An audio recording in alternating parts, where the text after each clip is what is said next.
जय हिंद समाजवादी साथियों। विधानसभा में नेता प्रतिपक्ष के बाद सपा ने 8 सीटों पर प्रत्याशियों की सूची जारी। जी हाँ, आज हम बात करेंगे समाजवादी पार्टी के मुखिया अखिलेश यादव जी को लेकर, जो लगातार अब राजनीति में चर्चाओं में बने हुए हैं। जैसा कि आप सभी लोगों को पता है, उत्तर प्रदेश में और देश भर में लोकसभा का चुनाव संपन्न हो चुका है। लोकसभा के चुनाव संपन्न होने के साथ ही साथ सपा मुखिया अखिलेश यादव जी के द्वारा उत्तर प्रदेश में जो नेता प्रतिपक्ष का जो पद अखिलेश यादव जी के पास में था, अखिलेश यादव जी कन्नौज से सांसद निर्वाचित हो चुके हैं और सांसद निर्वाचित होने के साथ साथ अखिलेश यादव जी दिल्ली में राजनीति में सक्रिय हो चुके हैं। वहीं पर उत्तर प्रदेश में विधानसभा में नेता प्रतिपक्ष का जो पद खाली हुआ था, उसको लेकर अखिलेश यादव जी के द्वारा आज जहां पर विधानसभा में मानसून सत्र शुरू हो रहा है, तो वहीं पर अखिलेश यादव जी ने कल 28 जुलाई को उत्तर प्रदेश में विधानसभा में नेता प्रतिपक्ष के रूप में अपने उत्तराधिकारी का अनाउंस कर दिया है। जी हाँ, अखिलेश यादव जी के द्वारा आप सभी लोगों को पता, माता प्रसाद पांडे जी को उत्तर प्रदेश की जो विधानसभा है वहाँ पर नेता प्रतिपक्ष चुना गया है। वहीं पर माता प्रसाद पांडे जी के साथ में आसू मलिक जी के साथ में अख्तर जी, जो बांदा से समाजवादी पार्टी के विधायक हैं, महबूब अली खान के साथ साथ R.K. वर्मा जी जैसे दिग्गज नेताओं को और पीडीए की रणनीति के तहत अखिलेश यादव जी ने उत्तर प्रदेश की विधानसभा में जो समाजवादी पार्टी की जो भूमिका निभाएंगे, जो जनता के जुड़े मुद्दों को उठाएंगे, भारतीय जनता पार्टी को घेरने का प्रयास करेंगे, उनका अनाउंस कर दिया है। जहाँ पर अखिलेश यादव जी ने उत्तर प्रदेश की विधानसभा में नेता प्रतिपक्ष मुख्य सचेतक पद का नाम का ऐलान किया। उसके साथ ही साथ अब अखिलेश यादव जी कहीं ना कहीं उत्तर प्रदेश में जहाँ पर 10 विधानसभा सीटों पर उपचुनाव होने जा रहा है, उसकी तैयारियों में जुटे हुए हैं। नेता प्रतिपक्ष के पद के बाद से अखिलेश यादव जी अब उत्तर प्रदेश में जहाँ पर 10 विधानसभा सीटों पर उपचुनाव, उसमें प्रत्याशियों को लेकर मंथन कर रहे हैं। मंथन के साथ साथ लगातार पार्टी कार्यालय में अखिलेश यादव जी मीटिंग कर रहे हैं। तो सबसे पहले हम बात करेंगे कहल की जो विधानसभा सीट है। कहल की विधानसभा सीट से समाजवादी पार्टी के मुखिया अखिलेश यादव जी विधायक हुआ करते थे, लेकिन इस बार के लोकसभा के चुनाव में अखिलेश यादव जी ने कन्नौज की जो लोकसभा सीट थी वहाँ से चुनावी मैदान में उतरे और उन्होंने कन्नौज से सांसद निर्वाचित होने के बाद कहल की विधानसभा सीट से अपना इस्तीफा दे दिया है। अखिलेश यादव जी के इस्तीफा देने के साथ ही साथ कहल की विधानसभा सीट पर उपचुनाव होना तय हो चुका है और इस उपचुनाव में समाजवादी पार्टी की तरफ से अनेक दावेदार टिकट की दावेदारी कर रहे हैं। वहीं पर जो दावा किया जा रहा है वो ये है कि तेज प्रताप यादव का टिकट जो यहाँ तय हो चुका है। अखिलेश यादव जी ने दिशा निर्देश जारी कर दिए और तेज प्रताप यादव को कहल की जो विधानसभा सीट है वहाँ से समाजवादी पार्टी के प्रत्याशी के रूप में उतारा जाएगा।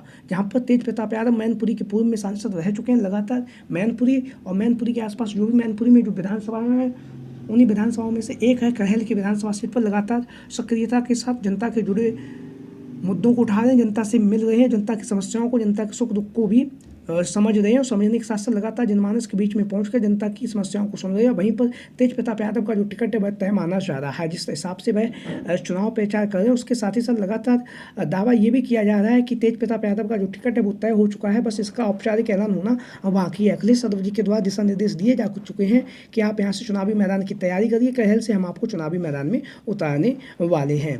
तो कहल की विधानसभा सीट से तेज प्रताप यादव का नाम लगभग तय है, अभी इसका औपचारिक ऐलान होना बाकी है। वहीं पर हम बात करेंगे अब दूसरी जो विधानसभा सीट है वो क्या है, अंबेडकर नगर की कटहरी विधानसभा सीट से। अंबेडकर नगर की कटहरी विधानसभा सीट से ऐसे तो अनेक दावेदार टिकट की दावेदारी कर रहे हैं, लेकिन जो जानकारी सामने आ रही वो ये है क्योंकि लालजी वर्मा जी की यह परंपरागत सीट है। लालजी वर्मा जी यहाँ से विधायक हुआ करते थे और वह अब सांसद बन चुके हैं अंबेडकर नगर लोकसभा सीट से। तो लालजी वर्मा जी की जो कटहरी की विधानसभा सीट है वहाँ से समाजवादी पार्टी के प्रत्याशी के तौर पर इनकी जो पुत्री हैं डॉक्टर शोभा वर्मा जी, उनके नाम का जो नाम है छाया वर्मा, जो उनकी पुत्री, उनके नाम की जो ऐलान है उसका होना बाकी है। हालांकि लगातार दावा किया जा रहा है कि यहाँ से डॉक्टर छाया वर्मा जी चुनावी मैदान में उतर सकती हैं। अगर डॉक्टर छाया वर्मा जी चुनावी मैदान में नहीं उतरेंगी तो उनके जो माता जी यानी लालजी वर्मा जी की जो पत्नी है शोभावती वर्मा जी, वह चुनावी मैदान में इस सीट से उतर सकती हैं। लालजी वर्मा जी की परंपरागत सीट है तो उनके परिवार से ही किसी को यहाँ से मौका दे सकते हैं सपा मुखिया अखिलेश यादव जी। वहीं पर हम बात करेंगे मिल्कीपुर की विधानसभा सीट से। मिल्कीपुर की विधानसभा सीट से जो आप सभी लोगों को पता है अयोध्या में आती है। अयोध्या में आने के साथ ही साथ यहाँ से अयोध्या के नवनिर्वाचित सांसद अवधेश प्रसाद पासी जी मिल्कीपुर की विधानसभा सीट से कई बार के विधायक रह चुके हैं। तो मिल्कीपुर की विधानसभा सीट से जहां पर अवधेश प्रसाद अब सांसद बन चुके हैं, वहीं पर यहाँ पर उपचुनाव होना तय हो चुका है। इस उपचुनाव में समाजवादी पार्टी की तरफ से अजित प्रसाद, जो अवधेश प्रसाद के पुत्र हैं, उनका टिकट तय माना जा रहा है। अजित प्रसाद लगातार धुआंधार तरीके से जनसंपर्क कर रहे हैं, लोगों के बीच में जा रहे हैं और जनता की जो समस्याएं हैं, जनता के जो मुद्दे हैं, उन मुद्दों को सुन रहे हैं, समझ रहे हैं और लगातार उन मुद्दों को उठा भी रहे हैं अजित प्रसाद पासी जी। तो मिल्कीपुर की विधानसभा सीट से समाजवादी पार्टी के प्रत्याशी के रूप में अजित प्रसाद जी का जो टिकट है वो तय माना जा रहा है, जिस हिसाब से है धुआंधार तरीके से प्रचार प्रसार कर रहे हैं। हालांकि अभी तक इसका औपचारिक ऐलान नहीं हुआ है। वहीं पर बात करेंगे अलीगढ़ की खैर की विधानसभा सीट से, तो अलीगढ़ की खैर की विधानसभा सीट से अनेक दावेदारों ने टिकट की दावेदारी की है। वहीं पर एक नाम जो लगातार चर्चाओं में बना हुआ है वो है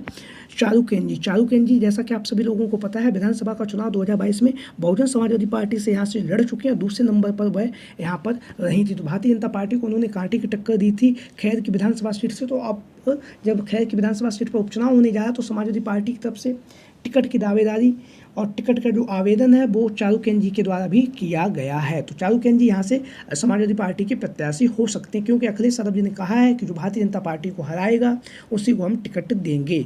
वहीं पर एक अन्य नाम जो मीरापुर की जो विधानसभा सीट है वहाँ से कादेवाड़ा का जो टिकट है वो लगभग तय माना जा रहा है। जिस हिसाब से और जिस अंदाज में कादेवाड़ा जनसंपर्क कर रहे हैं, लगातार जनता के बीच में पहुंच रहे हैं, जनसंपर्क के साथ ही साथ लगातार जनता से जुड़ी जो समस्याएं हैं उन समस्याओं को सुन रहे हैं। और लगातार कादेवाड़ा का जो नाम है वो मीरापुर की विधानसभा सीट से समाजवादी पार्टी के प्रत्याशी के रूप में लगभग तय माना जा रहा है। अब हालांकि अभी तक इसका औपचारिक ऐलान नहीं हुआ, जिस अंदाज से कादेवाड़ा तूफानी तरह से चुनाव प्रचार कर रहे हैं। वहीं पर हम बात करेंगे फूलपुर की विधानसभा सीट को लेकर। फूलपुर की विधानसभा सीट से समाजवादी पार्टी की तरफ से अनेक दावेदार टिकट की दावेदारी पेश कर रहे हैं, लेकिन जो जानकार बता रहे हैं वो ये है कि यहाँ से अमरनाथ मौर्य जो समाजवादी पार्टी के लोकसभा के प्रत्याशी रह चुके हैं, उन्होंने यहाँ से भारतीय जनता पार्टी के जो प्रत्याशी थे उन्हें कांटे की टक्कर दी और कांटे की टक्कर देने के साथ महज कुछ हजार वोटों से वह यहाँ से चुनावी मैदान में जीत सके हैं। तो फूलपुर की विधानसभा सीट से अमरनाथ मौर्य जी को अखिलेश यादव जी समाजवादी पार्टी का प्रत्याशी बना सकते हैं। वहीं पर यहाँ से मुस्तफा सिद्दीकी जी जो पूर्व में यहाँ से चुनावी मैदान में उतर चुके हैं, उसके साथ ही साथ दूधनाथ पटेल का नाम लगातार चर्चाओं में चल रहा है। तो लगातार अखिलेश यादव जी जातीय समीकरण को साधने के साथ साथ लगातार प्रत्याशियों के नाम का ऐलान भी बहुत ही जल्द करेंगे। जिस तरह से उन्होंने विधानसभा में नेता प्रतिपक्ष और मुख्य सचेतक पद के बाद में जल्द ऐलान होगा। तो वहीं पर हम बात करेंगे मिर्जापुर की मंझावा की जो विधानसभा सीट है। मिर्जापुर की मंझावा की विधानसभा सीट से डॉक्टर रमेश चंद्र बिंद का नाम लगातार चर्चाओं में चल रहा है, क्योंकि जिस अंदाज से डॉक्टर रमेश चंद्र बिंद जी के द्वारा मिर्जापुर की लोकसभा सीट से प्रत्याशी रह चुके हैं और मिर्जापुर की लोकसभा सीट से जिस तरह से उन्होंने अनुप्रिया पटेल जी को चुनावी मैदान में कहीं ना कहीं जहाँ पर वह लाखों वोटों से जीतती थी, वह उनकी जीत महज 30,000 वोटों की कर दिए। तो डॉक्टर रमेश चंद्र बिंद का नाम लगातार चर्चाओं में बना हुआ मंझावा की विधानसभा सीट से समाजवादी पार्टी के प्रत्याशी के रूप में। वहीं पर हम बात करेंगे अब एक विधानसभा सीट, वो है गाजियाबाद की विधानसभा सीट। गाजियाबाद की विधानसभा सीट से इंडिया गठबंधन की तरफ से जो डॉली शर्मा जी का नाम लगातार चर्चाओं में बना हुआ है। डॉली शर्मा, जैसा कि आप लोग इन तस्वीरों के माध्यम से देख रहे हैं, वहीं पर वह गाजियाबाद की लोकसभा सीट से इंडिया गठबंधन और कांग्रेस के प्रत्याशी रह चुके हैं। तो गाजियाबाद की विधानसभा सीट से लगातार डॉली शर्मा जी के नाम की चर्चाएं चल रही हैं और वहीं पर कांग्रेस पार्टी के खाते में यह सीट जाती हुई नजर आ रही है इंडिया गठबंधन के तहत। तो आप लोगों की क्या राय है? सभी साथी कमेंट बॉक्स के माध्यम से अपनी राय जरूर दें। इन संभावित दावेदारों को लेकर आप लोगों के क्या विचार हैं? सभी साथी कमेंट बॉक्स के माध्यम से अपनी राय दें। इसके साथ ही साथ जो भी साथी चैनल पर आज पहली बार आए हैं वो चैनल को सब्सक्राइब करें और वीडियो को लाइक करें। वीडियो को अंत तक देखने के लिए आप सभी का बहुत बहुत धन्यवाद एवं आभार। जय हिंद, जय भारत, जय समाजवाद, जय Akhilesh mission 2024। Thank you for watching this video. जय हिंद, जय भारत।